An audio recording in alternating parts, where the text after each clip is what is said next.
Hello, hello, and welcome back to the Roguelike Book Club, the show where I am not able to simply read books, but I instead play Skyrim with the random start mod on. I play with permadeath, and the goal is to get through the 4 book series that BGG declared the only books worth reading in Skyrim. That's pretty much the short gist of it. Let's figure out where we left off. This button. There we go. All right.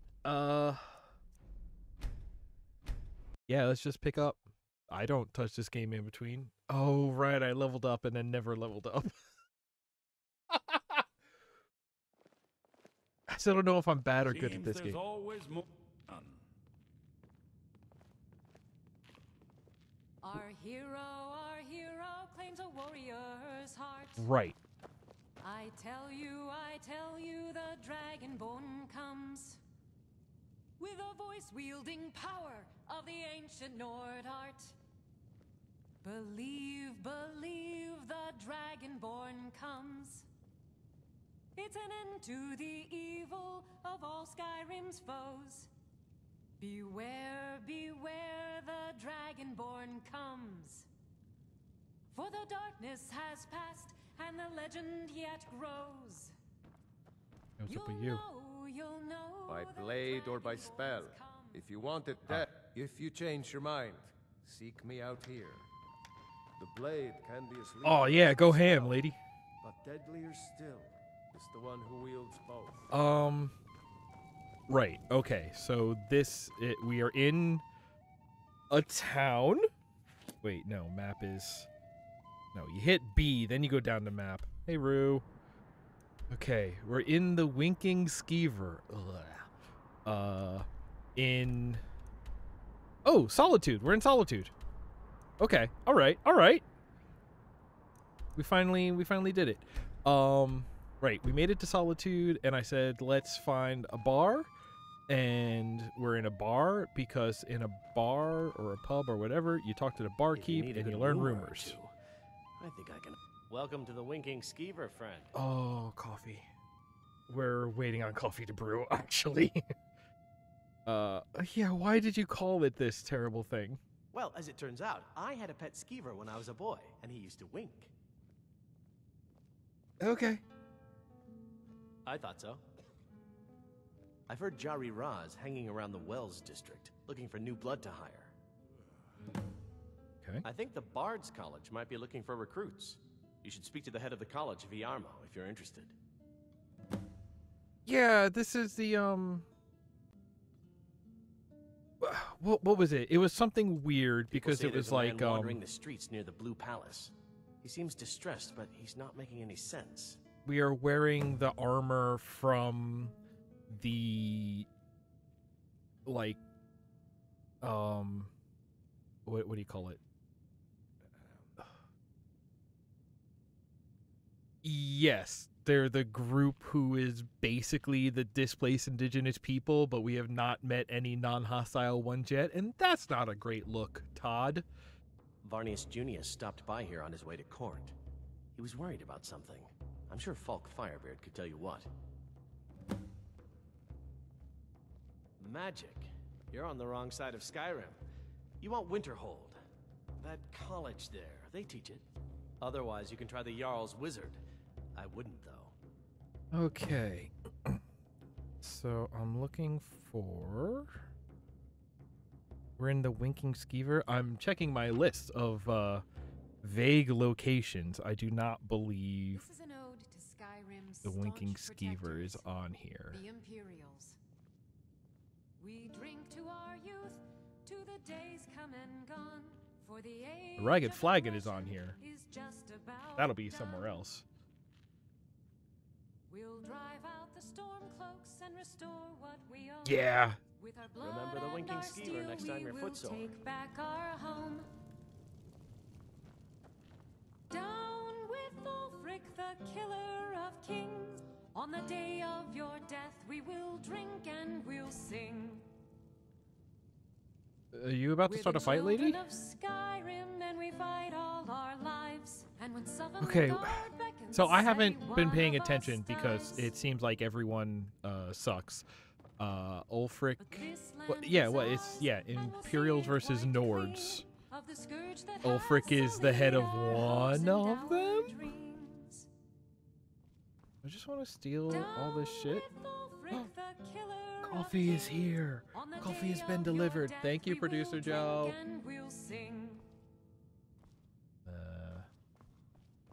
I'm not looking to steal stuff. A legend we all know and love. Our hero, Whoops. claims a warrior's heart. I tell you, the dragon Who's here? comes. Oh, it's a book. That's not one of the books we care about.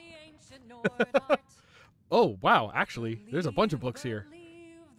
Brief History of the Empire, Walking the World, The City of Stone, The Wolf Queen. Oh, that sounds cool.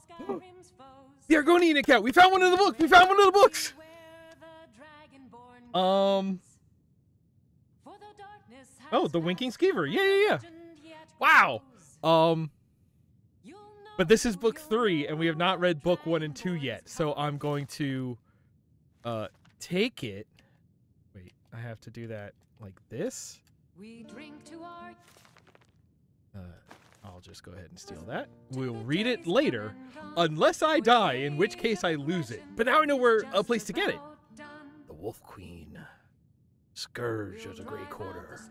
Wow, this is immediate. We have immediate progress compared to last time. Brief History of the Empire, the Code. Some real nerd must live here. Well, stay here? It's a pub. So it's kind of an inn. The children of Skyrim, and we fight all our lives. I do like that you can just look and it's not stealing until you take something. Kolb and the dragon. Oh no, Horker! Horker is attacking. Rising threat. Horker attacks.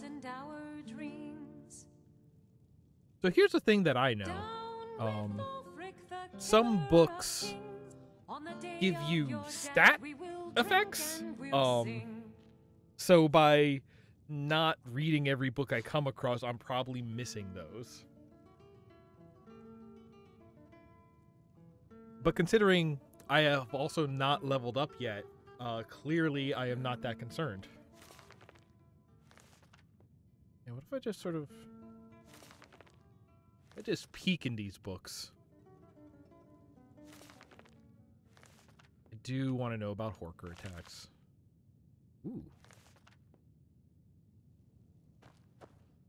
Okay. Wait, is there another? Yeah, there's another room up here. You got. Wow, tons of books. This was a good place to come. No, we are still our last character. We're going by permadeath rules, so we are going to be this character until killed. What is this character called again? Where would I find that out? General stats? Nope. I'm gonna go ahead and guess it's in the level up menu. The thing is, I don't want to level up yet because I know saving it resets your health, so I want to level up in the middle of combat that's going badly, right? I think that's the thing. The Dancing Fire. No magic, no magic. Oh, Wark and Jarth. Aedra and Daedra. The Children's Anode. A minor maze.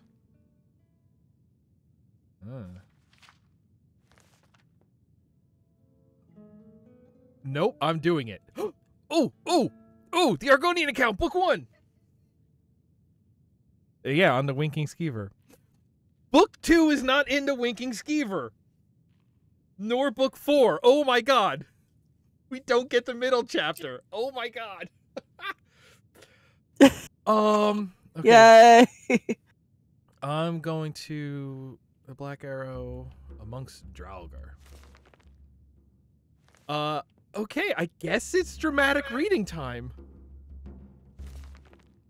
The Argonian Account, Book 1, by Wog and Jarth. Oh, it's good. On a minor but respectable plaza in the Imperial City sat, or perhaps lounged, Lord Vanek's building commission. It was an unimaginative, austere building, not noted so much for its aesthetic or architectural design as for its prodigious length. If any critics wondered why such an unornamented, extended erection held such fascination for Lord Vanek, they kept it to themselves. Okay, is this... This isn't the one that's a erotic stage play, right? That's not this one. I don't believe. No, that would be the Lusty Argonian Maid. Yeah. This is... Hey, is this book just opening up with, yeah, so this dude built a building like this because he liked them necks. Moving on. Okay. In the 398th year of the Third Era, Decimus Scotti was a senior clerk at the commission.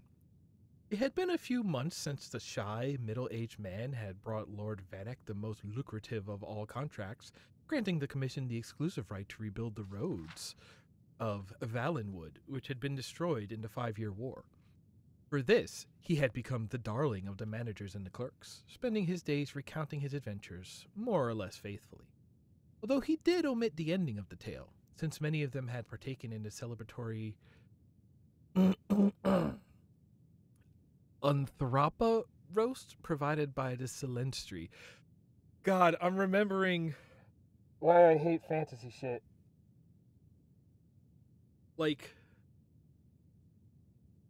the difference between like high fantasy and high sci-fi is in high fantasy you just make up shit that sounds like a different language, so it sounds like gibberish, and in high sci-fi you just use like extreme technobabble that ends up being like gibberish. But the thing is, technobabble I can kind of logic out, you know, like technobabble is kind of like German. It's just like, okay, here's a complex thing, but it's made up of these parts, so we'll just kind of smash them together to make a new word. I cannot tell you anything I can understand from the name Anthrapa, except that it's a roast, so I'm guessing it's like a boar or something. Informing one's listeners that they've gourds on human flesh improves very few stories of any good taste. Oh, okay. Yeah, okay, well, I sound kind of quiet. You know what? I can fix that. Hello. There we go. I have probably made some adjustments since the last time I used this OBS scene, so, it might take a little bit of readjusting. How about that? That should be a little better. Okay. All right, so, Anthrapa, I guess, is people. Okay, that's interesting.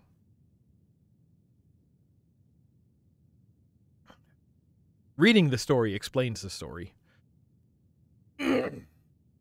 Usually, in a good story. Scotti was neither particularly ambitious nor hard-working, so he did not mind that Lord Vanek had not given him anything to actually do.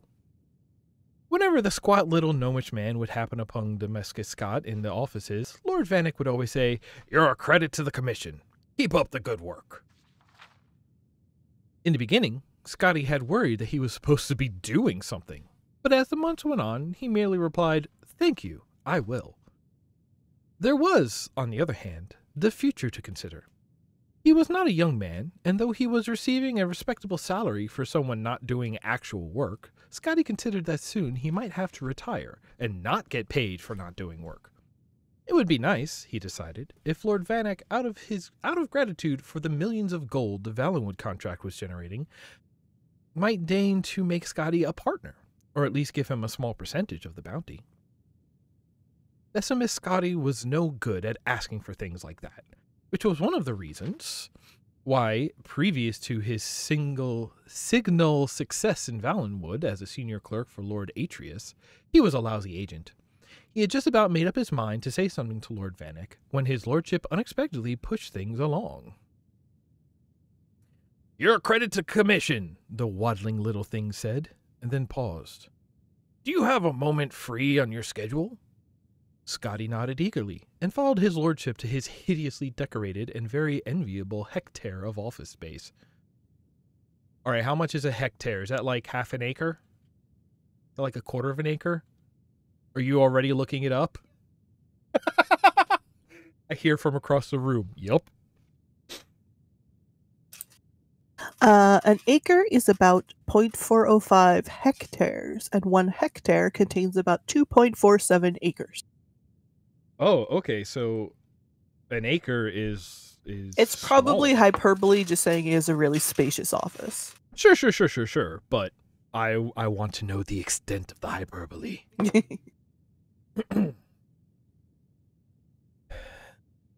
Zenithar blesses us.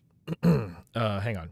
Zenithar blesses us for your presence at the commission, the little fellow squeaked grandly. I don't know whether you know this, but we're having a bad time. Before you came along, we had impressive projects for certain. They were not successful. In Black Marsh, for example, for years we've been trying to improve the roads and other routes of travel for commerce. I put my best man, Fleecis Tiho, on it, but every year, despite staggering investments of time and money, the trade along those routes only gets slower and slower. Now, we have your very clean, very, very profitable Valenwood contract to boost the commission's profits. I think it's time you were rewarded. Scotty grinned a grin of great modesty and subtle avarice. I want you to take over the Black Marsh account from Fleecis Tiho. Scotty shook as if awakening from a pleasant dream to hideous reality. My lord, I couldn't. Nonsense, chirped Lord Vanek. Don't worry about Tiho. He will be happy to retire on the money I give him, particularly as soul-wrenchingly difficult as this Black Marsh business has been. Just your sort of a challenge, my dear Decimus. Scotty couldn't utter a sound, though his mouth feebly formed the word no as Lord Vanek brought out the box of documentation on Black Marsh. You're a fast reader, Lord Vanek guessed. You can read it all en route. En route to Black Marsh, of course. The tiny fellow giggled. You're a funny chap. Where else would you go to learn about the work that's being done and how to improve it? The next morning, the stack of documentation hardly touched. Wow, I cannot with these names. Scotty began the journey southeast to Black Marsh. Lord Vanek had hired an able-bodied guard, a rather taciturn red guard named Malik. I'm just going to read it the way that feels natural. Malik, to protect his best agent. They rode south along the Neben, and then southeast along the Silverfish, continuing on into the woods of Cyrodiil, where the... Wait, isn't that one... Is Cyrodiil not just from Lord of the Rings? What am I thinking of? I don't know what you're thinking of, but Cyrodiil is where Oblivion takes place, the previous game. Oh, okay. Maybe that's why that name is familiar. Never played Oblivion. I've heard it's good. The wilds. You probably heard me talk a lot about Oblivion while I was playing Oblivion. You played a lot of Oblivion. I don't remember you talking about it that much. You just sunk into it. The wilds of Cyrodiil, where the river tributaries had no names, and the very vegetation seemed to come from another world than the nice, civilized garden of the northern imperial province. Scotty's horse was tied to Malik's, so the clerk was able to read. It made it difficult to pay attention to the path they were taking, but Scotty knew he needed at least a cursory familiarity with the Commission's business dealings in Black Marsh. It was a huge box of paperwork, going back 40 years, when the Commission had first been given several million in gold by a wealthy trader, Lord Zesicles Dinos Ravina, to improve the condition of the road from Gideon to Cyrodiil. At that time, it took 3 weeks, a preposterously long time, for the rice and root he was importing to arrive, half rotten, in the imperial province. Dinos Ravina was long dead, but many other investors over the decades, including... Okay, is that a P or a D? Oh, I read the last one as a... No, that's a P. It's Pinos Ravina. including Pelagius IV himself, had hired the commission to build roads, drain swamps, construct bridges, devise anti-smuggling systems, hire mercenaries, and, in short, do everything that the greatest empire in history knew would work to aid trade with the Black March. According to the latest figures, the result of this was that it took 2.5 months for goods, now thoroughly rotten, to arrive. Wait, so it went from 3 weeks to 2.5 months after improving things. Quote unquote improving, yeah. Scotty found that when he looked up after concentrating on what he was reading, the landscape had always changed, always dramatically, always for the worst. "This is Blackwood, sir."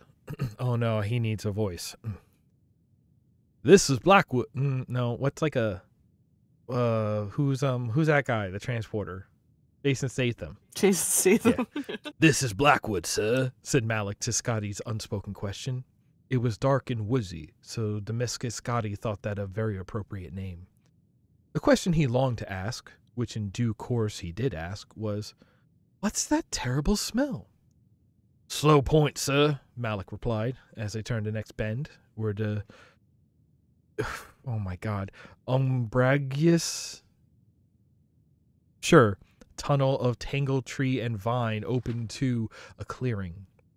There squatted a cluster of formal buildings in the dreary imperial design, favored by Lord Vannock's commission, and every emperor since Tiber, together with a stench so eye-blindingly, stomach-wrenchingly awful that Scotty wondered, suddenly, if it were deadly poisonous.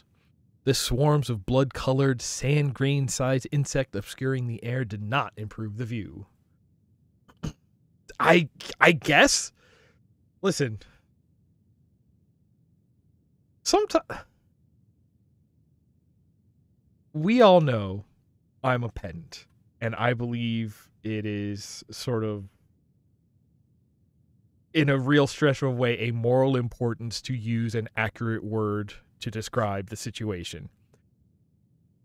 But there is describing it accurately, and then there is trying to flex your vocabulary to the point where, you know, people don't know the words you're using, at which point communication actually breaks down.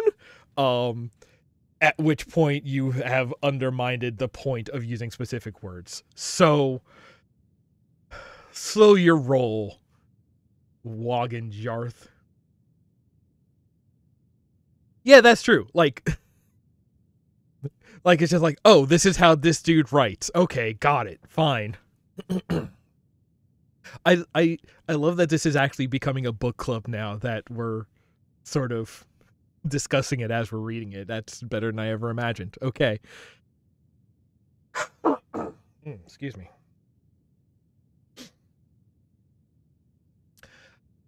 Scotty and Malik batted at the buzzing clouds as they rode their horses towards the largest of the buildings, which, on approach, revealed itself to be perched at the edge of a thick, black river.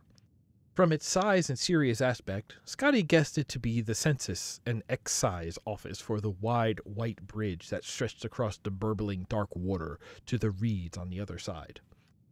It was a very nice, bright, sturdy-looking bridge, built, Scotty knew, by his commission. A poxy, irritable official opened the door quickly on Scotty's first knock. Come in quickly! Don't let the flesh flies in!" "Flesh flies?" Scotty trembled. "You mean they eat human flesh?" "Oh, wow. Okay, good. If you're fool enough to stand around and let them," the soldier said, rolling his eyes. He had half an ear, and Scotty, looking around at the other soldiers in the fort, noted that they all were well chewed. One of them had no nose at all to speak of. "Now, what's your business?" Oh, what a bad place to be stationed. Oh my god. You know what? I'm starting to see how you go from 3 weeks to 2.5 months if you add bureaucracy to it and then don't actually, like, give any of the things necessary to operate in the zone. Yeah, Black Marsh super sucks. It's where all the Argonians are from. Oh. Right, it's called the Argonian account. That's what we're reading. Yeah. Scotty, That's why they come with immunity to poison. really? Oh, that's good to know. I should. Oh my god, that's incredible. Yeah, this is world building. All right, you know what? I see why BDG put this on the list. Scotty told them and added that if they stood outside the fortress instead of inside, they might catch more smugglers. You better be more concerned with getting across that bridge, the soldier sneered. Tide's coming up, and if you don't get a move on, you won't get to Black Marsh for 4 days. That was absurd. A bridge swamped by a rising tide on a river? Only the look in the soldier's eyes told Scotty he wasn't joking. Upon stepping out of the fort, he saw that the horses, evidently tired of being tortured by the flesh flies, had ripped free of their restraints and were bounding off into the woods. Cool. The oily water of the river was already lapping on the planks, oozing between the crevices. Scotty reflected that perhaps he would be more than willing to endure a wait of 4 days before going to the Black Marsh. But Malik was already running across. Scotty followed him, wheezing. He was not in excellent shape, and never had been. The box of commission materials was heavy. Halfway across, he paused to catch his breath, and then discovered he could not move. His feet were stuck. The black mud that ran through the river was a thick, gluey paste, and having washed over the plank Scotty was on, it held his feet fast. Panic seized him. Scotty looked up from his trap and saw Malik leaping from plank to plank ahead of him, closing fast on the reeds on the other side. "Help!" Scotty cried. "I'm stuck!" Malik did not even turn around, but kept jumping. "I know, sir, you need to lose..." Nope, sorry, this is, "I know, sir, you need to lose weight." Scotty knew he was a few pounds over, and had meant to start eating less and exercising more. Don't we all?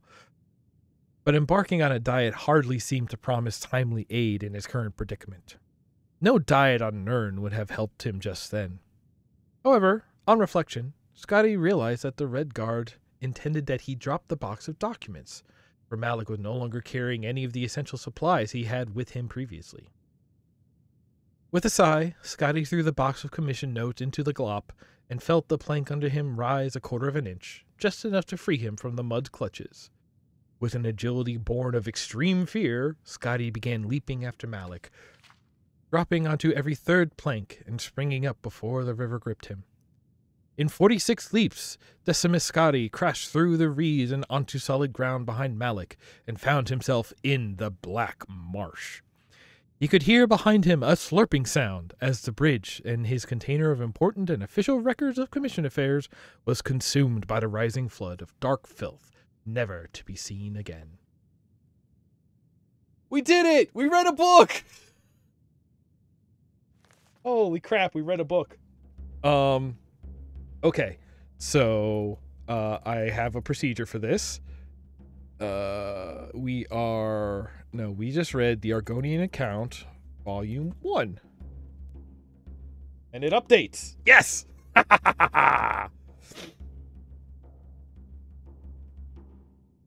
Okay, and I'm actually gonna mark it on my page over here. It's actually kind of, I don't know if it's cool or upsetting, but there are only apparently 3 locations where the 2nd book resides, and 3 where the 4th resides. So, I guess, good luck to me on finding those. I will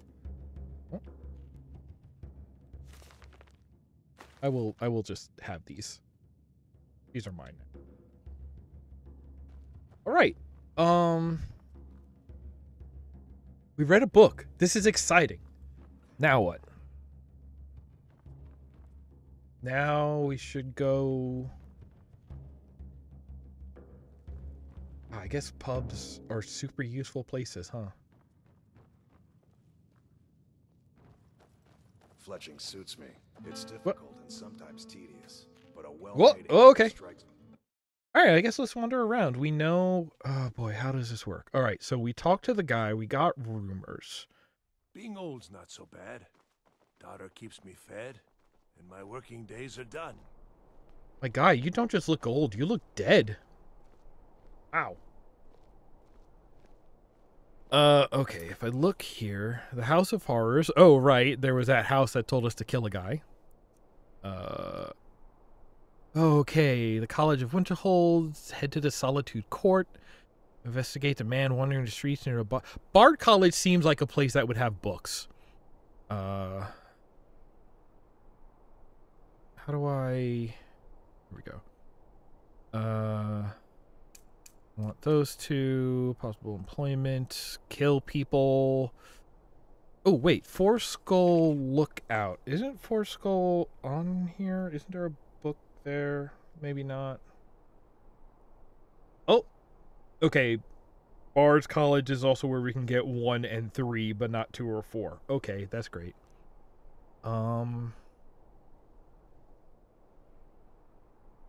Oh, but we can get Feyfolk 1 and 2 at the Bard's College. Hell yeah. All right, we're doing that. Oh, this is going to be a good episode. I'm going to read so much. All right. Oh, I've never been this excited about reading. Not since reading was rewarded with Pizza Hut personal pan pizzas. All right, it's over there somewhere. Great. This is cool. This is great. Be safe, I hope. Kind of. It doesn't matter how many times you ask. Finest fish here. Spiced Caught wine. daily. You don't look so good. Feeling all right? Oh, right. I'm still some kind of poisoned. I'm a little busy at the moment. I've got all sorts of errands to run. Into healing myself during a fight. That's all I have. That's really all I have. Hey. You've got a marker on you. You help me. You help people, right? That's what you do. Oh, thank you. Divines bless your kind heart. What do you My need? master has abandoned me. Abandoned his people. And nothing I say can change his mind. Oh, I got a blessing. Now he refuses to even see me. He says I interrupt his vacation. It's been so many years. Won't you please help? Oh, you just don't understand. Without him, I am not free. Without him, I am doomed. All of his empire shall fall into chaos. Oh boy, his master is some sort of like Daedra, isn't it? Last I saw him, he was visiting a friend in the Blue Palace. But no one as mundane as a Jarl. No, no. Such people are below him. No, he went into the forbidden wing of the palace to speak with an old friend. Said it had been ages since they had last had tea. Oh, and you'll need the hip bone. It's very important. No entering Pelagius's wing without that.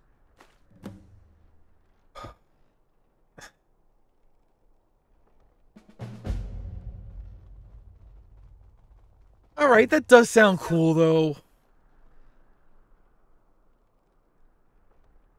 I kind of want to find out about the Mind of Madness. Until next time. Give me Deadly Nightshade.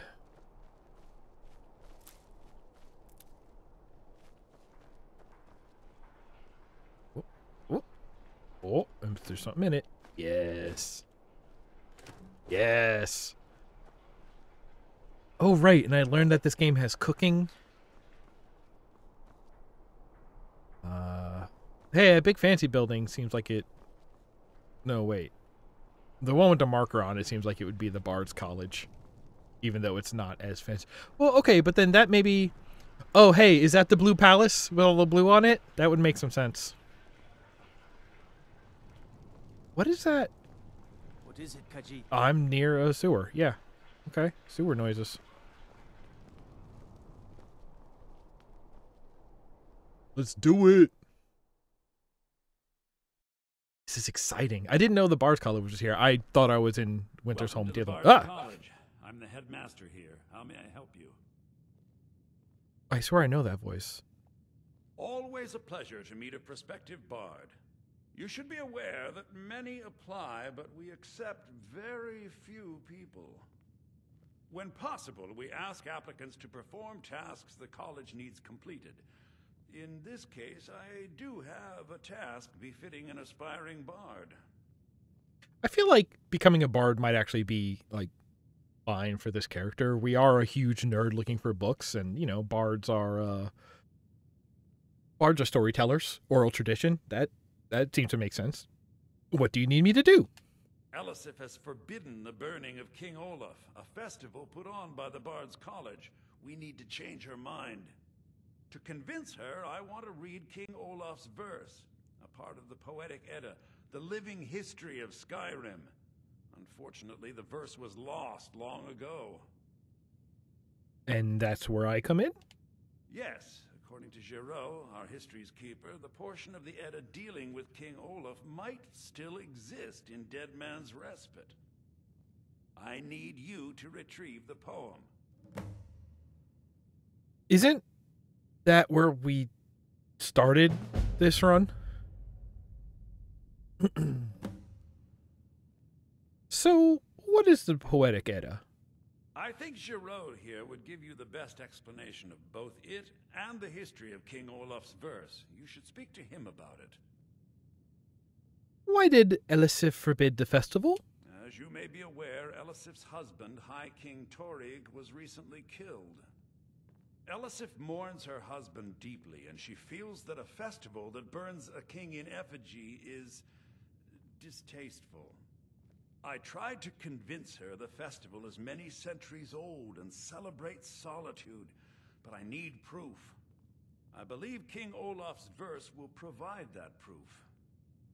Hey, did he just say that the king was murdered? Or is that what he just said? I think he said killed. Killed. I mean, depending on who killed, that's a murder. Oh, God. I do, like, the antlers are nice, but the whole face teeth, the eye teeth are unnerving. Are you feeling sick? Oh my God. All right. I might actually You go can do that check for this your guy. current status effects by going to the magic section. Active effects. Claws. The gift of charity. Speechcraft increased for an hour. I have rock joint. Okay. Okay. Well, now we know. I guess I'm sick. All right, let's explore and look for a book. I'm not actually interested in just stealing from these people. Youngest bard at the Bard's College, at your service. Cool. Unless you're bringing me a book. Oh! The Amulet of Kings! Why you just... Bruh, don't just leave your books on the ground. Whoa, hang on. There we go. Let's do it from here. There you go. Perfect. Read. Oh my God, I just looked up how to cure rock joint, and I'm not going to tell you the options. But one of them is incredible. Great. Rising threat. Yeah, we saw that one elsewhere. Oh, I'm sorry. Sleepy time. Bye.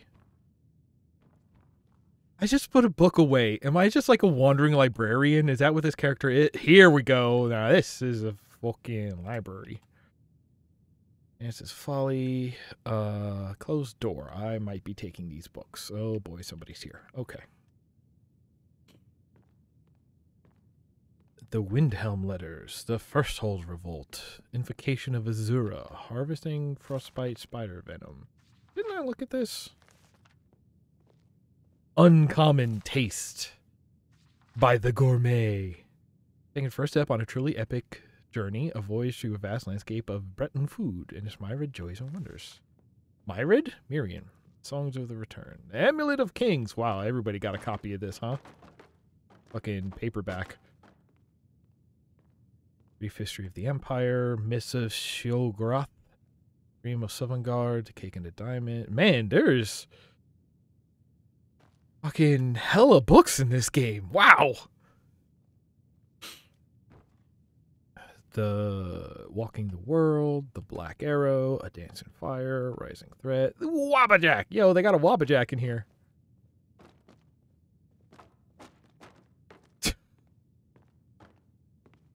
I might not be good at... Controllers were not meant for...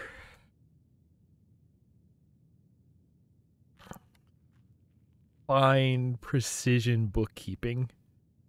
Okay, the Argonian account. We've read that.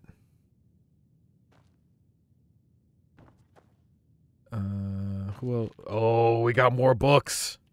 Yeah, I did drop that one. I did drop that one. Brief history, A Minor Maze. The Return, biography of Baronisia, the Wolf Queen, Cats of Skyrim, excuse me. A report. Several Khajiit. Yeah, that's what I thought. Okay. Rising Threat, Brief History of the Empire, Gonian Account, Book 3. Hey, book, are you okay? I think that book is sick. Okay. Wait, you got Rock Joint too?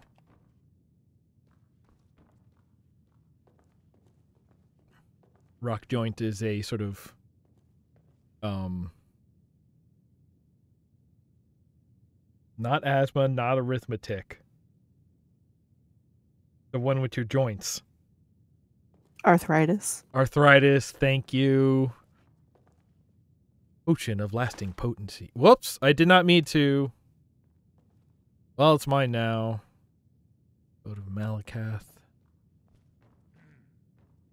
Killing before you're killed.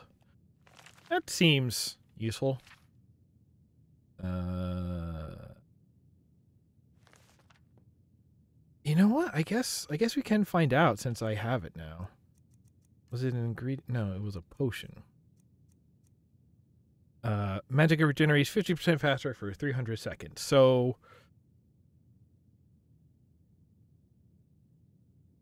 if you're 5 into minutes. that sexual power, sexual magic kind of take, then yes, boner potion.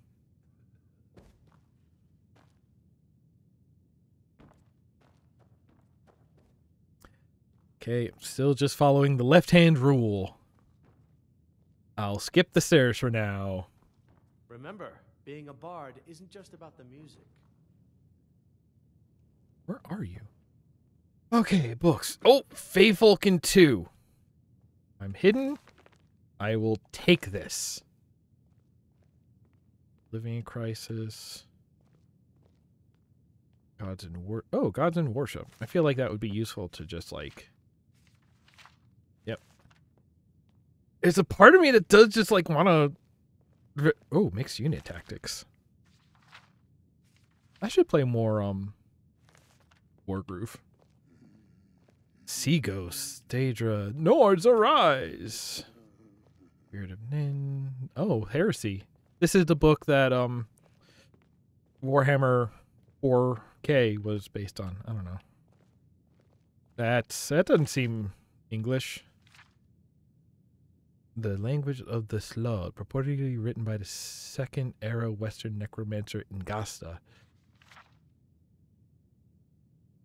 That's kind of great, actually.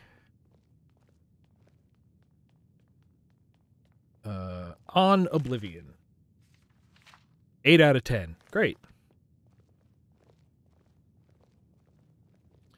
Dwemer, Ancient Thief of Virtue. That's different from Thief, Second Indie Beggar Thief Warrior King series. Okay. Nords of Skyrim, Scourge. A Kiss, Sweet Mother. Ew, gross. So many copies of the Amulet of Kings. Wait, The Cabin in the Woods. Volume 2. Ah, The Fool. Excuse me while I sneakily read books. Songs of the Return, The Ransom of Zorak, of Cross Daggers, Horker Attacks.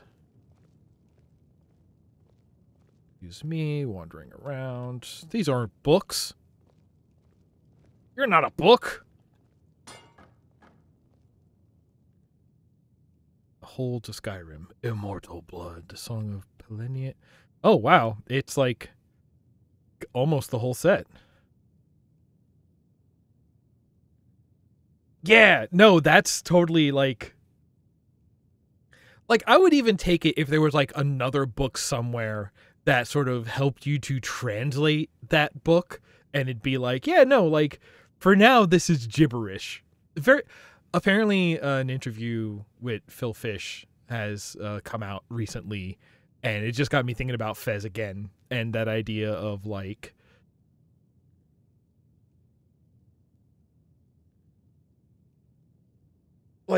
we were one of the things we were tasked with in school was looking at Half-Life 2 and just like looking at the way that characters spoke, and there were conversations, and how it was also kind of weird because like people are talking around Gordon Freeman all the time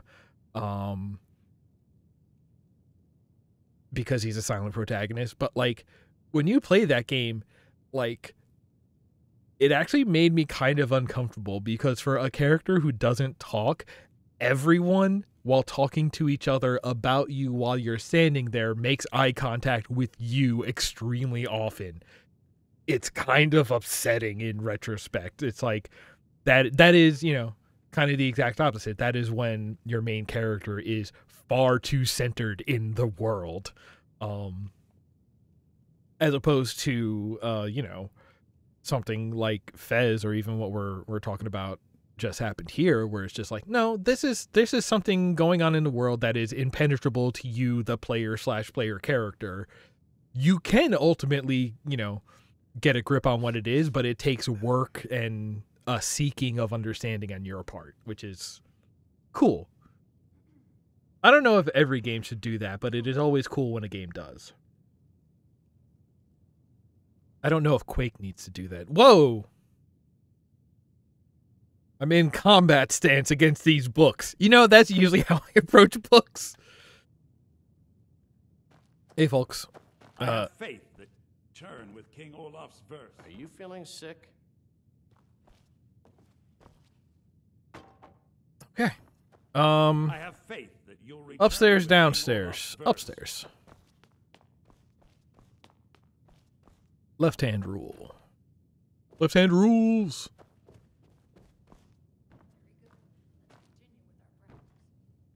I mean, yeah, Bard's College, lots of books. This is kind of the best way we could have run, I think. And basically by luck. Song, A Dance in Fire. Oh!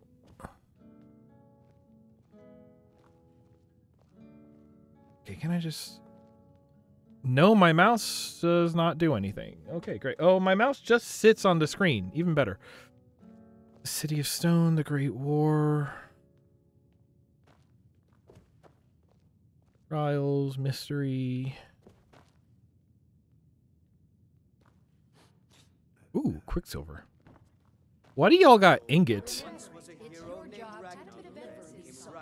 Alduin is real.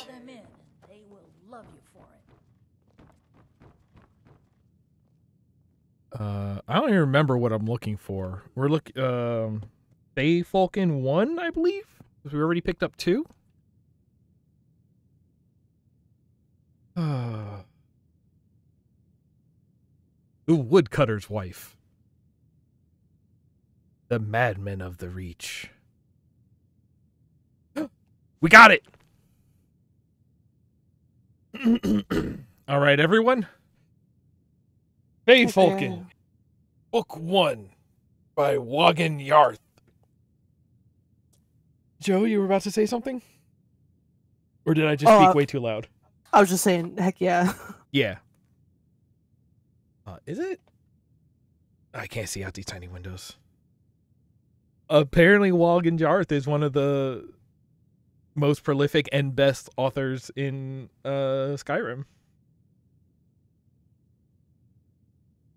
Also, I forget exactly what the details were, but like a number of the books in this game are like grandfathered in from Oblivion and maybe Morrowind, so it's actually just like there is sort of like generations of books in this game in a couple of ways. All right.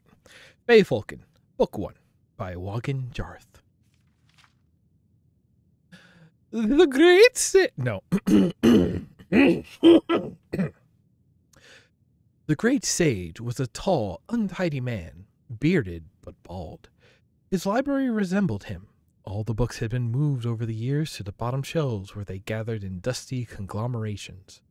He used several of the books in his current lecture, explaining to his students, Taxim and Vongoldok, Gesundheit, how the Mages Guild had first been founded by Vanis Galerian. They had many questions about Galerian's beginnings and the Psijic Order, and how the study of magic there differed from the Mages Guild. It was and is a very structured way of life, explained the Great Sage. Quite elitist, actually. That was the aspect of it Galerian most objected to. He wanted the study of magic to be free. Well, not free exactly, but at least available to all who could afford it. In doing that, he changed the course of life in Tamriel. He codified the praxis and rituals used by all modern potion makers, item makers, and spell makers, didn't he, Great Sage? Asked Vongoldok. That was only part of it. Magic as we know it today comes from Vanis Galerian. He restructured the schools to be understandable by the masses. He invented the tools of alchemy and enchanting so everyone could concoct whatever they wanted, whatever their skills and purse would allow them to, without fears of magical backfire. Well, eventually he created that. What do you mean, Great Sage? Asked Taxim. The first tools were more automated than the ones we have today. Any layman could use them without the least understanding of enchantment and alchemy. On the Isle of Arterium, the students had to learn the skills laboriously and over many years, but Galerian decided that was another example of the Psijic elitism. The tools he invented were like robotic master... How do they know what robots are? Robotic master enchanters and alchemists, capable of creating anything the customer required, provided he could pay. So someone could, for example, create a sword that would cleave the world in twain? Asked Vongoldok. Oh, okay. All right. Yeah, that's true. I suppose in theory, but it would probably take all the gold in the world, chuckled the Great Sage. No, I can't say we were ever in very great danger, but that it isn't to say that there weren't a few unfortunate incidents where an unschooled yokel invented something beyond his ken. Eventually, of course, Galerian tore apart his old tools and created what we use today. It's a little elitist, requiring that people know what they're doing before they do it, but remarkably practical. What did people invent? Asked Taxim. Are there any stories? I mean, well, yeah, where was it? He says robot. Well, he says robotic, so maybe. You're trying to distract me so I don't test you, said the Great Sage. But I suppose I can tell you one story, just to illustrate a point. This particular tale takes place in city of Alinor on the west coast of Somerset Isle, and concerns a scribe named Tharbad. Strongbad. This was in the Second Era, not long after Vanis Galerian had first founded the Mages Guild, and chapter houses had sprung up all over Somerset. though not yet spread to the mainland of Tamriel. For 5 years this scribe, Thorobad, had conducted all his correspondence to the outside world by way of his messenger boy, Gorgos. This is the exact perfect voice to be doing for this, I don't know. For the first year of his adoption of the hermit life, his few remaining friends and family of his dead wife, truth be told, had tried visiting, but even the most indefatigable kin gives up eventually when given no encouragement. No one had a good reason to keep in touch with Tharbad. Holzik. And in time, very few even tried. His sister-in-law sent him the occasional letter with news of people he could barely remember, but even that communication was rare.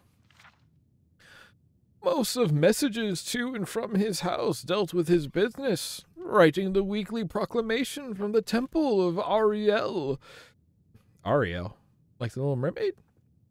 These were bulletins nailed on the temple door, community news, sermons, that sort of thing.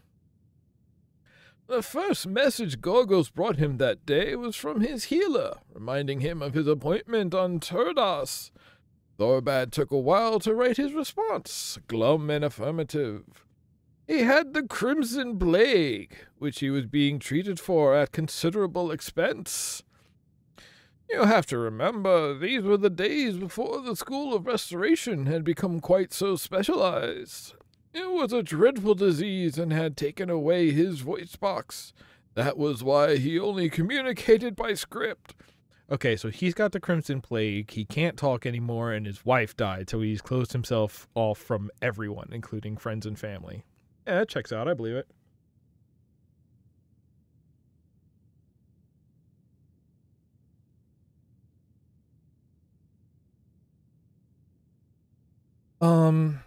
The next message was from Alpheus, the secretary at the church, as curt and noxious as ever. Thorobad, attach this Sunday's sermon, next week's events calendar, and the obituaries. Try to liven them up a little. I wasn't happy with your last attempt. What is this story about? Thorobad had taken the job putting together the bulletin before Alpheus joined the temple, so his only mental image of her was purely theoretical and had evolved over time. At first he thought of Alpheus as an ugly, fat slotus covered with warts. More recently, she had mutated into a rail, thin spinster Orcus. Of course, it was possible his clairvoyance was accurate and she had just lost weight. Whatever Alpheus looked like, her attitude... Wait, I want to interject something here, just because it's come up twice now. Okay. Slodes. Slodes? Okay.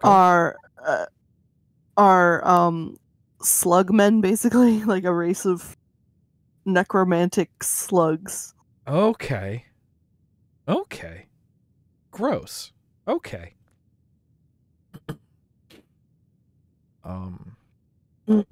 Man, I can't believe this whole story is being told by the wizard, so I have to keep this voice up. I love it when books don't just tell you the story, but are when the story is about a guy telling a story. I know that's called a framing device, but fuck me, you know? Whatever Alpheus looked like, her attitude towards Thorobad was clear, unwavering disdain. She hated his sense of humor, always found the most minor of misspellings, and considered his structure and calligraphy the worst kind of amateur work. Luckily, working for a temple was the next most secure job to working for the good king of Alinor. It didn't bring in very much money, but his expenses were minimal. The truth was, he didn't need to do it anymore. He had quite a fortune stashed away, but he didn't have anything else to occupy his days. And the truth was further that having little else to occupy his time and thoughts, a bulletin was very important to him. Gorgos, having delivered all the messages, began to clean, and as he did so, he told Thorobad all the news in town. The boy always did so, and Thorbad seldom paid him any attention. But this time, he had an interesting report. The Mages Guild had come to Alinor. As Thorbad listened intently, Gorgos told him all about the guild, the remarkable Archmagister, and the incredible tools of alchemy and enchanting. Finally, when the lad had finished, Thorbad scribbled a quick note and handed it and a quill to Gorgos. The note read, "Have them enchant this quill." "It will be expensive," said Gorgos. Thorbad gave Gorgos a sizable chunk of the thousands of gold pieces he had saved over the years and sent him out the door. Now, Thorbad decided, he would finally have the ability to impress Alpheus and bring glory to the Temple of Ariel. The way I've heard the story, Gorgos had thought about taking the gold and leaving Alinor. But he had come to care for poor old Thorbad, and even more, he hated Alpheus, who he had to see every day to get his messages for his master. It wasn't perhaps for the best motivations, but Gorgos decided to go to the guild and get the quill enchanted. The Mages Guild was not then, especially not then, an elitist institution, as I have said. But when the messenger boy came in and asked to use the item maker, he was greeted with some suspicion. When he showed the bag of gold, the attitude melted, and he was ushered into the room. Now, I haven't seen one of the enchanting tools of old, so you must use your imagination. There was a large prism for the item to be bound with magicka, assuredly, and an assortment of soul gems and globes of trapped energies. Other than that, I cannot be certain how it looked or how it worked. Because of all the gold he gave to the guild, Gorgos could infuse the quill with the highest price soul available, which was something Daedric called Feyfolken. Damn, he said the thing! He said the okay. The initiate at the guild, being ignorant as most guild members were at that time, did not know very much about the spirit, except that it was filled with energy. When Gorgos left the room, the quill had been enchanted to its very limit, and then some. It was virtually quivering with power. Of course, when Thorbad used it, that's when it became clear how over his head he was. "And now," said the great sage, oh, my voice is back, "it's time for your test." "But what happened? What were the quill's powers?" cried Taksim. "You can't stop the tale there," objected Vongeldock. "We will continue the tale after your conjuration tests, provided you both perform exceptionally well," said the great sage. Yoink. We did it! We read another book! We are just hauling ass today on books. Incredible.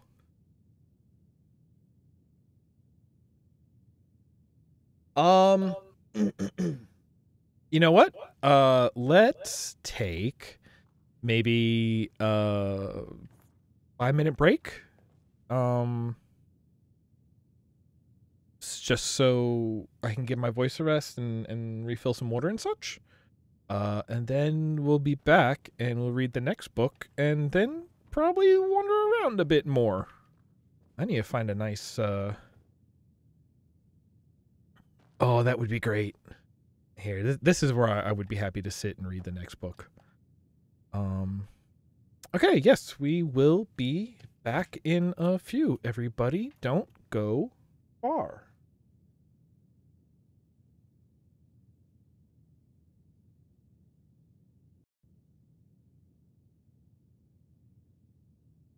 Hello, we're back.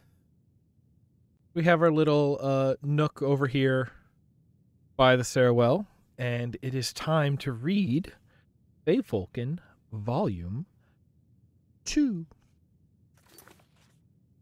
Fuck, where do I find books that I've taken? I'm going to guess items. Books. Oh, right. We have Margaret's journal, which I was not able to get rid of because it's... Oh, they all say stolen. Does that mean if I ever go to jail, they'll take them from me? Oh, no. Fae Falcon, Book 2, by Wogan Jarth. After... Nope, this is narrator voice. After the tests had been given, and... Vongeldock. It's... Oh my god, your parents didn't like you. Vongeldock and Taksim had demonstrated their knowledge of elementary conjuration. The great sage told them that they were free to enjoy the day. The two lads, who most afternoons fidgeted through their lessons, refused to leave their seats. You told us that after the test you'd tell us more of your tale about the scribe and his enchanted quill, said Taksim. You've already told us about the scribe, how he lived alone, and his battles with the temple secretary over the bulletin he scripted for posting, and how he suffered from the crimson plague and couldn't speak. When you left off, his messenger boy had just had his master's quill enchanted with the spirit of a Daedra named Fae Falcon, added Vongeldock to aid the great sage's memory. As it happens, said the great sage, I was thinking about a nap. Same, big same, every day, big same. However, the story does touch on some issues of the natures of spirits and thus is related to conjuration. So I'll continue. Right. Thorabad began using the quill to write the temple bulletin, and there was something about the slightly lopsided, almost three-dimensional quality of the letters that Thorabad liked a lot. Into the night, Thorabad put together the Temple of Ariel's bulletin. For the moment he washed over the page with the Fae Falcon quill, it became a work of art, an illuminated manuscript crafted of gold, but with good, simple, and strong vernacular. The sermon excerpts read like poetry, despite being based on the archpriest's workmanlike exhortation of the most banal of the Elassian doctrines. The obituaries of two of the temple's chief benefactors were stark and powerful. Pitifully mundane deaths transitioned into world-class tragedies. Thorabad worked the magical palette until he nearly fainted from exhaustion. At 6 o'clock in the morning, a day before deadline, he handed the bulletin to Gorgos for him to carry to Alpheus, the temple secretary. As expected, Alpheus never wrote back to compliment him or even comment on how early he had sent the bulletin. It didn't matter. Thorabad knew it was the best bulletin this temple had ever posted. At 1 o'clock on Sundas, Gorgos brought him many messages. The bulletin today was so beautiful. When I read it in the vestibule, I'm ashamed to tell you that I wept copiously, wrote the archpriest. Now I'm doing voices in a voice. This is this up for an Oscar or an Emmy or a Tony or a Danza?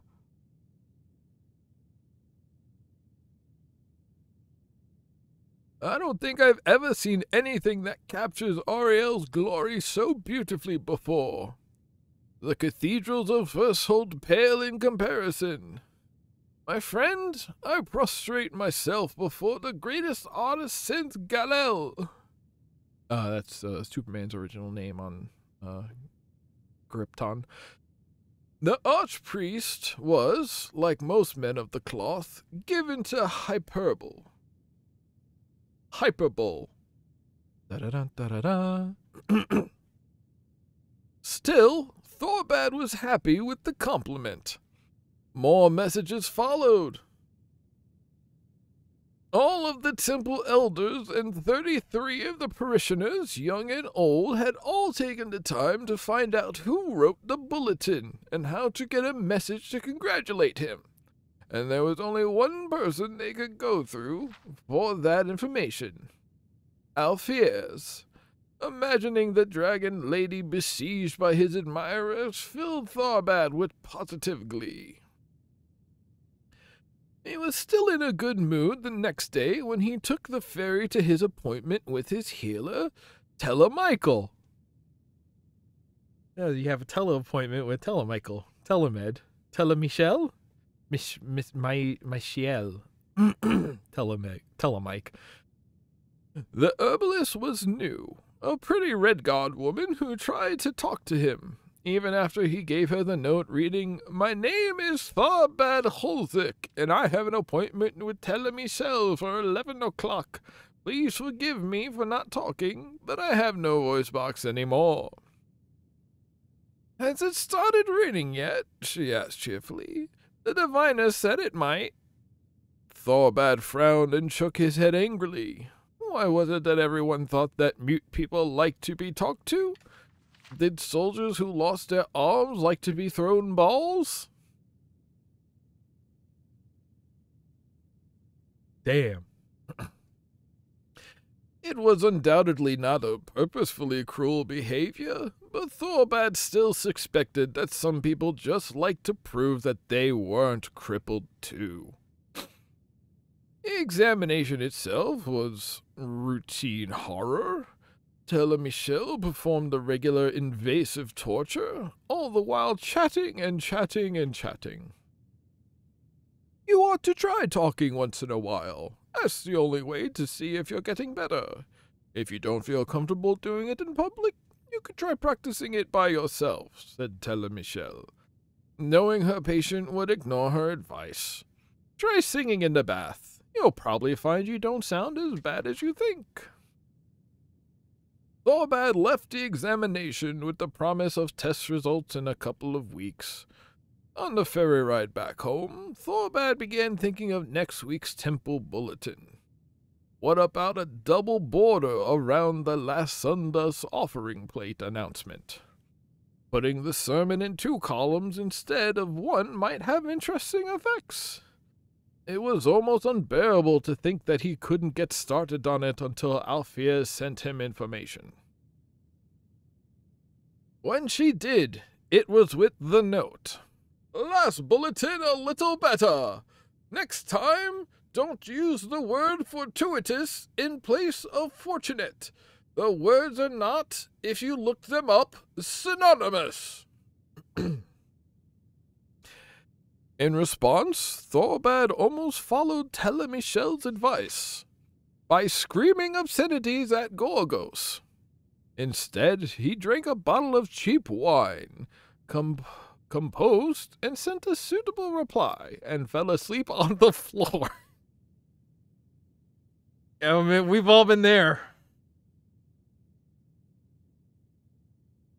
Whenever I get feedback on some art piece I've worked hard on, good or bad, I do need to have a little sleepy time on the floor. That's just me. That's what generalized anxiety looks like. The next morning, after a long bath, Tharbad began work on the bulletin. His idea for putting a light shading effect on the special announcements section had an amazing textural effect. Alfiers always hated the extra decorations he added to the borders, but using the Fey Falcon quill, they looked strangely powerful and majestic. Gorgos came to him with a message from Alfiers at that very moment, as if in response to the thought. Tharbad opened it up. It simply said, "I'm sorry." Tharbad kept working. Alfiers' note he put from his mind, sure that she would soon follow it up with the complete message. "I'm sorry that no one ever taught you to keep right hand and left hand margins the same length."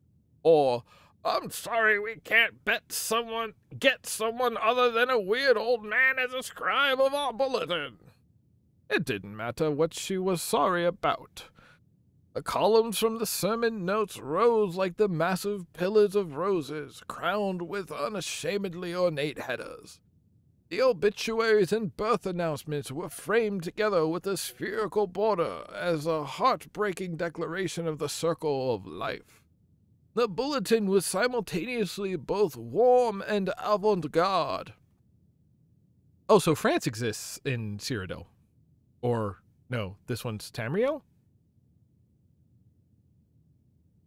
Hey, what if we get into Elder Scrolls Online? I still have an MMO itch, and I don't know why. Actually, I think I have a answer for that, but we'll deal with that later. It was a masterpiece. When he sent it off to Alfiez late that afternoon, he knew she'd hate it, and was glad. Thorbad was surprised to get a message from the temple on Lordas. Before he read the content, he could tell from the style that it wasn't from Alfiez. The handwriting wasn't Alfiez's usual belligerent slashing style, and it wasn't in Alfiez's usual capital letters, which read like a scream from oblivion. Capital O, Oblivion, so the game. Thorbad, I thought you should know Alfiez isn't at the temple anymore. She quit her position yesterday, very suddenly. My name is Vanderthil, and I was lucky enough, let me admit it now, I begged pitifully, to be your new temple contact. I'm overwhelmed by your genius. I was having a crisis of faith until I read last week's bulletin. This week's bulletin is a miracle. Enough. I just wanted to say I'm honored to be working with you. Vanderthil. The response on Sundays after the service even astonished Thorbad. The archpriest attributed the massive increase in attendance and collection plate offerings entirely to the bulletin. Thorbad's salary was quadrupled. Goggles brought over 120 messages from his adoring public. The following week, Thorbad sat in front of his writing plank, a glass of fine Torvali mead at his side, staring at the blank scroll. He had no ideas. The bulletin, his child, his second wife, bored him. The third-rate sermons of the Archbishop were absolute and anathema. Hey! I still don't know what that word means, but I've heard it. Didn't they use it in their Blink-182 song? And the deaths and births of the temple patron struck him as entirely pointless. Blah, blah, he thought as he scribbled on the page. He knew he wrote the letters blah, blah. The words that appeared on the scroll were a necklace of pearl on a white neck. He scrawled a jagged line across the page. It appeared in through that damned beautiful Fey-Folken quill. Glory to Ariel. Thorbad slammed the quill and poetry spilled forth in a stream of ink. He scratched over the page, blotting over everything, and the vanquished words sprung back up in a different form, even more exquisite than before. Every daub and splatter caused the document to whirl like a kaleidoscope before falling together in gorgeous asymmetry. There was nothing he could do to ruin the bulletin. Fey-Folken had taken over. He was a reader, not an author. Now, asked the great sage, what was Fey-Folken from your knowledge of the School of Conjuration? What happened next? Cried Vongeldock. First, tell me what Fey-Folken was, and then I'll continue the story. You said it was a Daedra, said Taksim, and it seems to have something to do with artistic expression. Was Fey-Folken a servitor of Azura? But the scribe may have been imagining all this, said Vongoldok. Perhaps Feyfolken is a servant of Sheogorath, and he's gone mad. Or the quill's writing makes everyone who views it, like all the congregation at the Temple of Ariel, go mad. Hermaeus Mora is the Daedra of knowledge, and Heracine is the Daedra of the wild, and the Daedra of revenge is Boetiath, thundered Taksim. And then he smiled. Feyfolken is a servitor of Clavisis Vile, isn't it? Very good, said the great sage. How did you know? It's his style, said Taksim. Assuming that he doesn't want the power of the quill now that he has it, what happens next? I'll tell you, said the great sage, and continued his tale. Ah, that's where Volume 2 ends! Hey, sometimes books are alright, you know that? I love the, like... It is really good that, like... they're, like, using the framing device to a good end, right? Because now we're not just getting the story, but we're getting this, like, additional context for the story and, like, a commentary on the story. So, like, not only are we seeing the story, but we are, like, you know, we are learning about the world that the story is taking place in. This one's good. Feyfolken's good. Granted, every time they say something like, as it was that it happened in the second age, like, I'm done with that, I'll be honest. But good. Hey, we've read 3 books today. And we've got time. Oh, we've got plenty of time.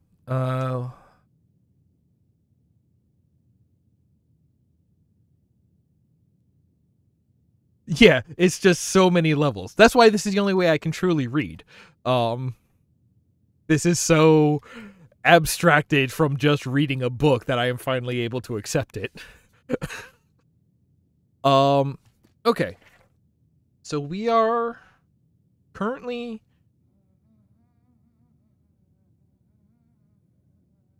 in solitude in the Bard's College. Argonian account is elsewhere. Okay, what do we know about? Because we've now heard of some things. Let's see here. What's on the list? Anything I recognize?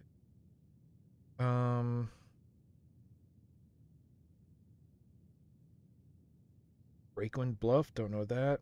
Buy a Talos Shrine, nope. Riften. Apparently a lot of stuff happens around Riften.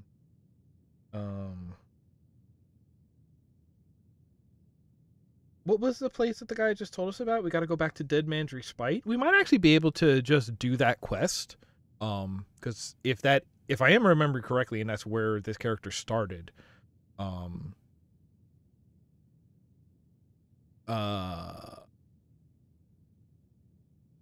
then we can fast travel there and maybe find it.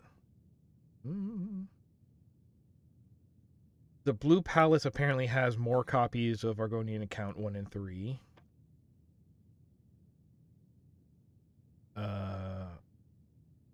Yeah, Raggan Flagon being around Riften. Seems like there's a lot of good books in Riften. In and around Riften. I don't think I know where Riften is. You know, I have a map. I feel like I expect Riften to be one of the major places. Oh no, that is absolutely not where we've been. We started the Redoubt, not the Respite, the Redoubt. Is Riften one of the major places? Riverwood, Whiterun, Dawnstar.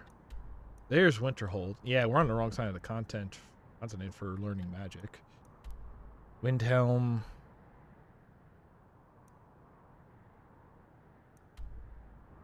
Alkreath, Elgin.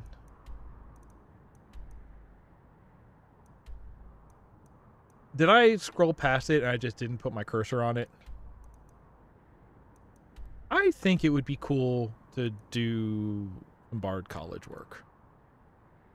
I think that's what we're going to do next. Of course, looking for... Oh my god, Riften's out there? That's so far away from everything! That's cool! Oh, good. Alright, yeah. Let's see if we can find King Olaf's verse. I want to do that. It was asked of us.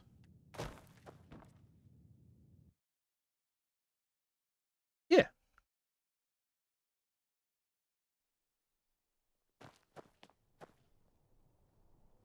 Bird Shadow. Okay. So I need to get out of solitude. Yeah, don't worry about it. Don't worry about it. It's fine. We're here to read books, not get strong. Right. This is Blue Palace. Oh, man. It got dark out. There we go. I'm a kitty cat. Please,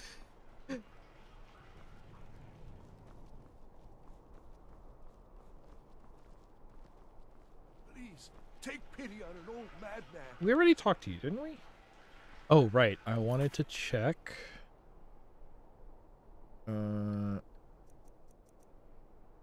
Yes, I want to do that one, and...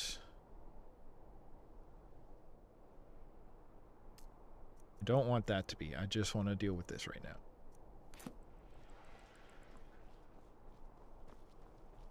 Hello.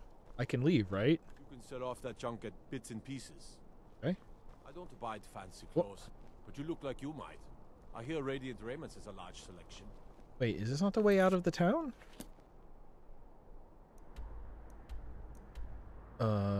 This is not the way out of the town. Okay. Helgen. Destroyed. Hard to believe, isn't it? I don't know. Maybe. Is Helgen a place lived in by weak ass? I wish only to graduate and enroll with the Legion. My drums will lead our troops to victory. Okay, is every Nord voiced by exactly one voice actor? Basically, yeah. This dude knows what's up.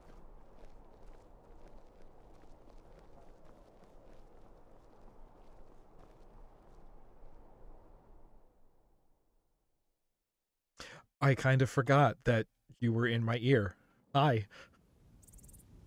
Hello. I'm sitting here trying not to, like, push you in a direction or another. Uh-huh.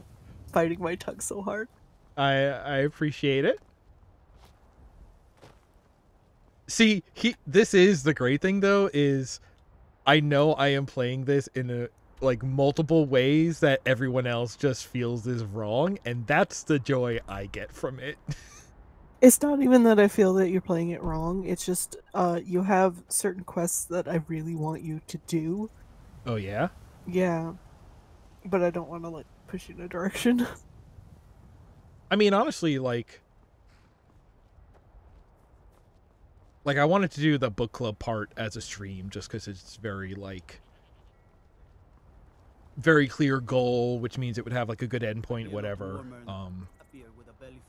I don't know why I never really got hooked on Skyrim just generally. Like, there's nothing wrong with it. Like, if you couldn't tell, I'm not really a reader. A lot of times, like, stories and quests don't hook me in that well, but, like, there's interesting stuff going on here that, you know, I'm definitely seeing this time. I think the regular opening is so hand-holdy and then dumps you into nothingness, and, like, I think the random start is a better way to play just because you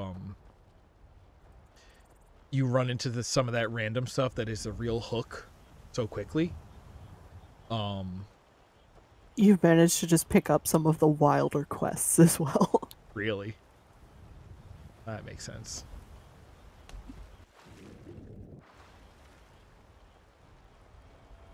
But I mean, like, yeah, later I would totally go back, and if there's like specific quests I have that you think I should finish, I would check them out.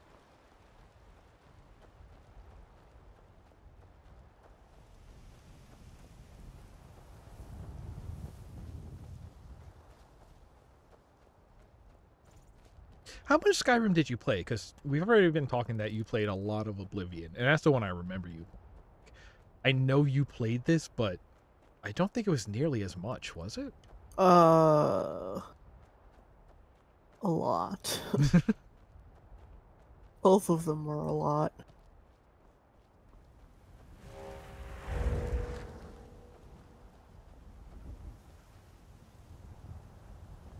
Well, I hope I don't run into a bear or something. That's sort of the danger of not following the roads, isn't it? Oh, wait, here's a road. Lucky. No, I want to... Nope, that's not the map. None of the buttons are where I think they should be. Okay. I probably want to go follow this road. No, if I follow this road straight, maybe it'll go over and I can hook right. Right? Yeah, do it that way. Oh, hello. You want to go? Want to do this? That's what I thought. Dog. Dog? He's a dog. He's a wolfhound. Yeah. He's not coming after me. It's fine. No, he doesn't come after you.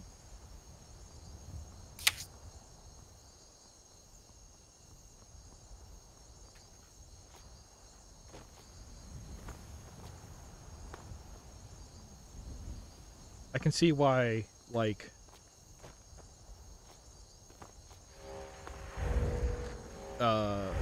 What do you call them? Shanties? I see why shanties got popular before the invention of Walkmen.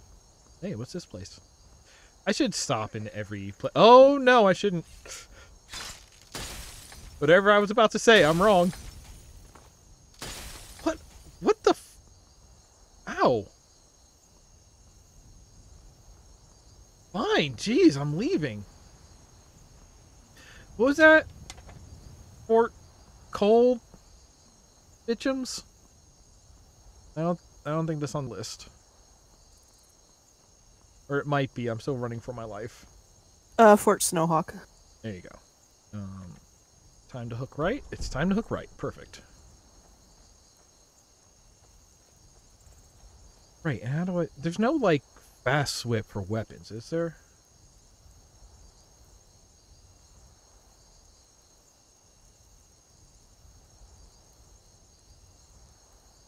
I want to say there is a quick swap between, like, a primary, secondary. I might be wrong, though.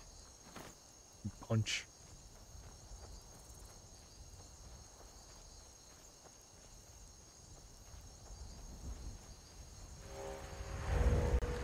I like that I can just use my cat eyes forever, even though it's only lasts for 60 seconds.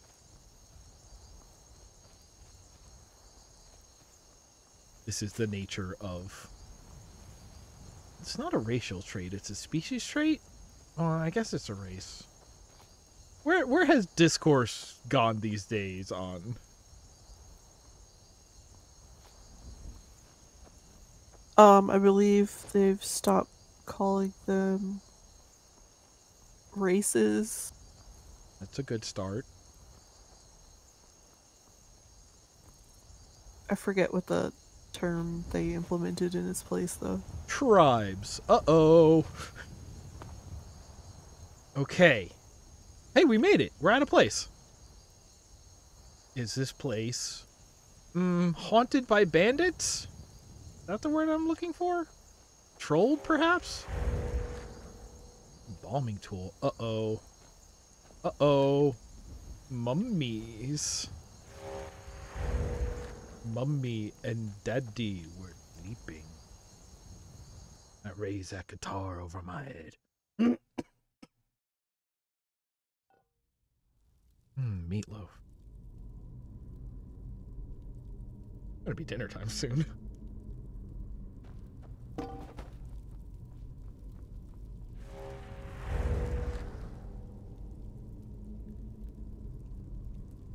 That's a ghost! Can I shoot a ghost with arrows? I would not recommend it. I don't think I have any magic, except for my eyes. Oh, I have flames. Good. Yeah, he's just hanging out.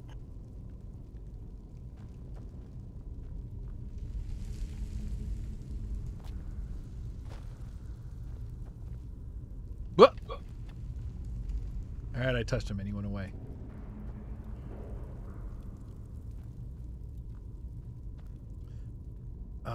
What am I doing here? I'm looking for...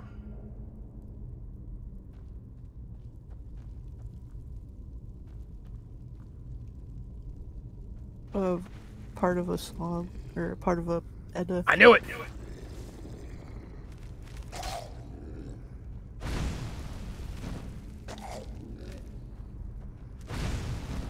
I hit A as though I had a backdash.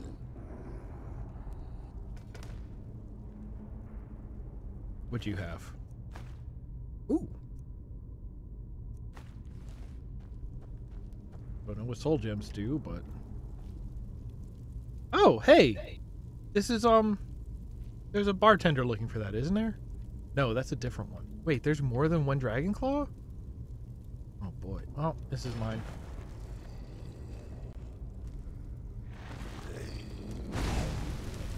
First of all, what if you were on fire? Oh!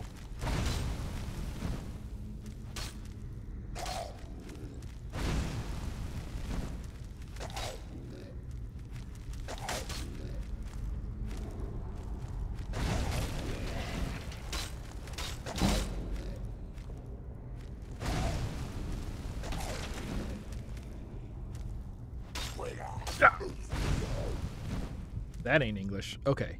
Here. Now I'm leveling up. I probably want health. Okay.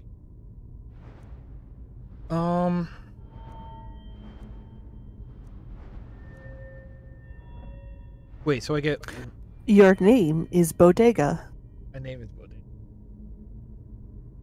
Yes, Bodega Cats, right.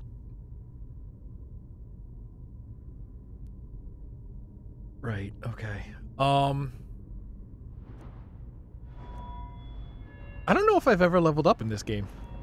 I must have. No. I mean, ever playing it. Sneak, archery. I'm using a lot of one-handed. Block is with shields, right? What do we got in here? Okay, so what? No, I wasn't done yet. Like, how does this work? Like, things go up. Yeah, as you use a skill, it increases its level. The perks are for using on the constellation, to unlock additional specific skills or abilities associated with it.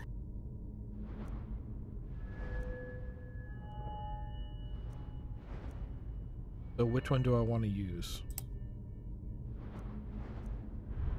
But like perks come with regular levels, not with the level of the skill. It comes with character levels? Okay. Alright, one-handed weapon. What do I get if I do? Power attack. Oh. Hey. Bleed like a lamb. Oh my god. This is impossible. Just the armor rating. Okay. Yeah, navigating some of these is annoying. Okay. Attacks with swords. Unblocked attacks with daggers. Dual wielding attacks. Interesting. This I want to see disciplined fighter. I want to see rogue's parry. Yeah, you can do one-handed weapon in each hand. Oh. Or attacks. I'm not really using. I want to like. I was just mashing A as though I had a backdash like this was freaking Dark Souls or something. That's really what I want. And an empty other hand. Wow, okay. Attacking with a weapon while the opponent is winding up their attack or drawing a bolt deals 40% more damage and delivers a critical strike. Yeesh. Sprinting power attack. Mangle, smite. Wait, power attacks with a mace. Attacks with maces reduce the armor rating of armored enemies. So that's only effective on armored enemies.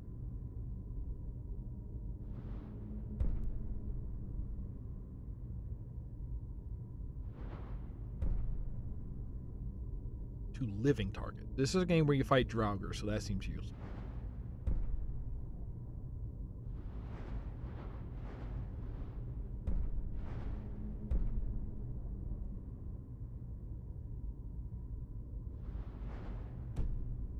Nope.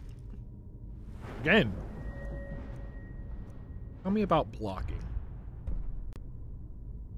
Block more damage. For 1 second after reading, you shoot a weapon. Okay, so it gives you like kind of a parry window where you block better and stagger. That's cool sounding. Time slows down if you're blocking during an enemy's power attack. Okay. Arrows do half damage. Arrows that hit the shield do no damage. Power bash. You know what? I think I want to go into block. Let me make sure I have my shield equipped. Technically, that's a peril for some reason. How do I... Okay, if I favorite... Bow is good. Mace is good.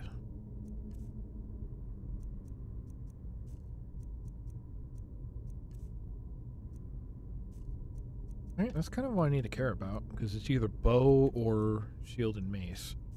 If I go into magic, can I also favorite... Yep. But it's only going to be, like, favorites there.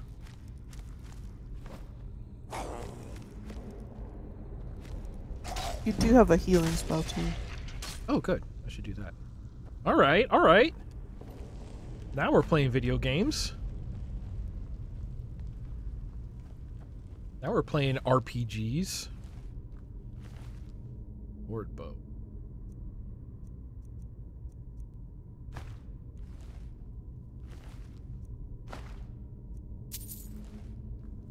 All right.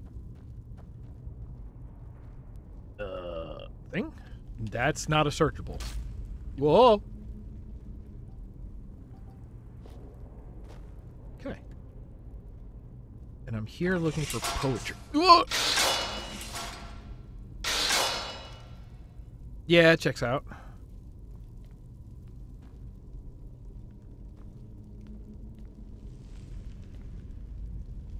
Oh. Here. Why are all these books ruined? What does soul gems do? That's not a question I actually want the answer to right now. Yes, as a reminder, if you have a question you actually want an answer to, you can say "Yo, Joe" to activate my mind. I guess. I was gonna say it's kind of like a safe word, but it's an active word. Is it pineapples? Oh, hey, Ghostman's back.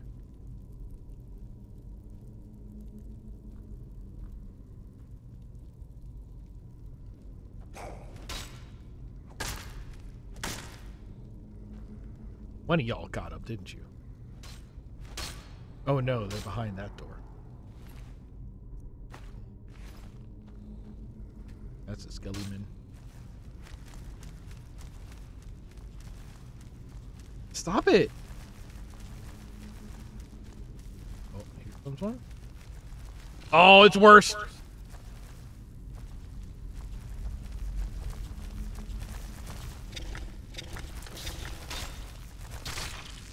Okay. Alright. I'm okay.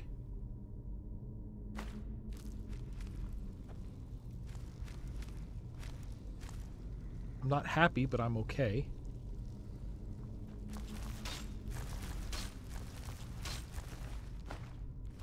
This tomb where the dead don't rest.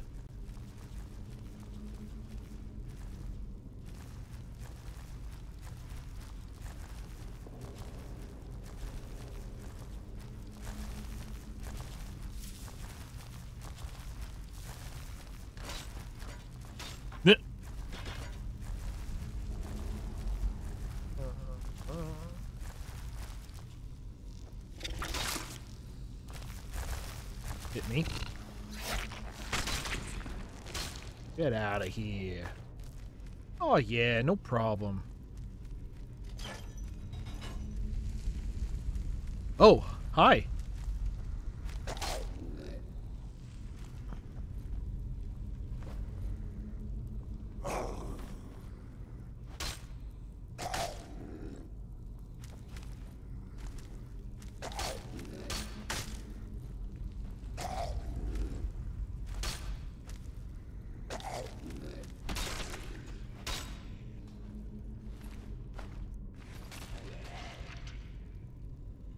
What happened to him? Did he set off a trap?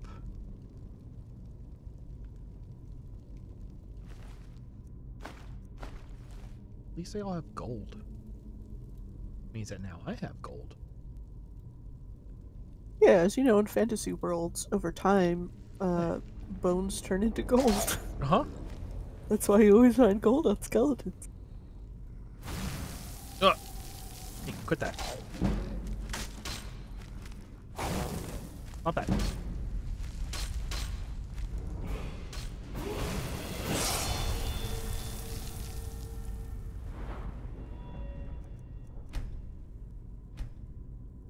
Okay. Yeah, let me just... Requires 20. Ugh. Requires 40. Holy cow.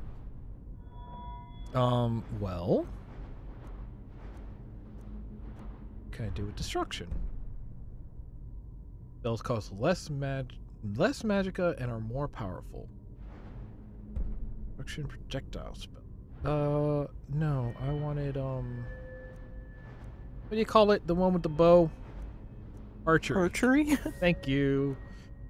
Can we get an archery? Mastery. More damage. Hell yeah.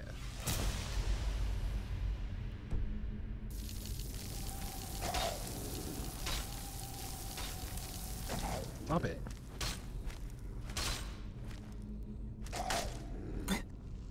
Dog.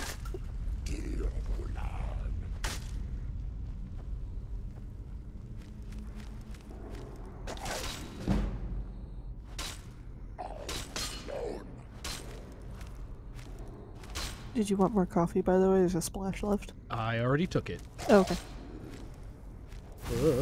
Hey, stop that. Stop that. I need to not die right here.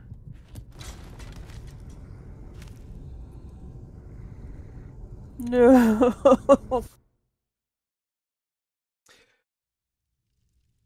Nope. Sorry.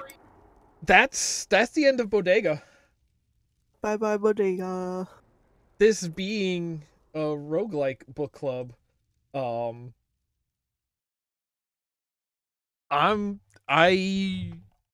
wiped that character now.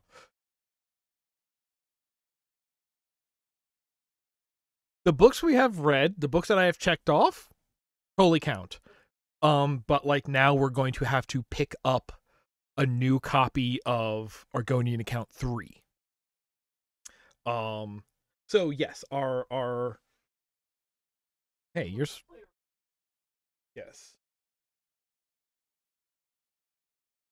Fresh.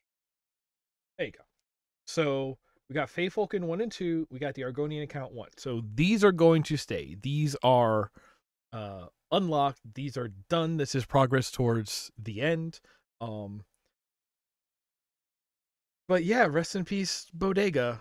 2023 to 2023. 2 episodes. That's honestly the fact that I didn't die in the first episode is I think I'm just bad at this game and the combat in it. I don't know if it's hard or if I'm just bad at it. Like I think I'm way too aggressive for what it's intended to be. I was doing that kind of just like for motion sickness audience reasons. I don't know. Yeah, it could be something. Yeah, it seems like a good enough place to end it for today. Boy, what a run. And now we'll never know about the Burning King Festival. All right, maybe I'll leave this save, and if you want me to go do some quests, I can do those later on. Save, but